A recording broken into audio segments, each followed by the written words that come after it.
বর্তমানে বাংলাদেশে চুলকানির মহামারী আকার ধারণ করেছে। আর এই কারণে এই এই ওষুধ, এই যে দেখেন, এই ওষুধটা খুব চাহিদা। চুলকানির জন্য খুব ভালো একটা ওষুধ এবং খুব চাহিদা। আর গত এক সপ্তাহ ধরে এই ওষুধটা বাজারে বন্ধ, সাপ্লাই ছিল না। আর এক সপ্তাহ আগে এটার দাম ছিল 110 টাকা।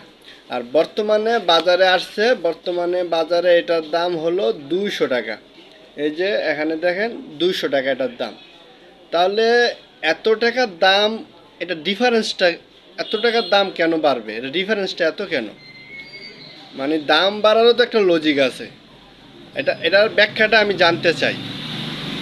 আমি শুধু সাধারণ জনগণ হিসাবে না, আমি একজন ফার্মেসি ম্যান হিসাবে আমি এটার দাম এত টাকা বাড়লো কেন, এটার দাম আমি জানতে চাই, এটার ব্যাখ্যা জানতে চাই। এটা ওষুধ প্রশাসন অধিদপ্তরের কাছে আমার রিকোয়েস্ট। এটা এটার ব্যাখ্যাটা অবশ্যই আপনারা জানবেন কোম্পানির কাছ থেকে, এটা কেন এত টাকা বাড়লো।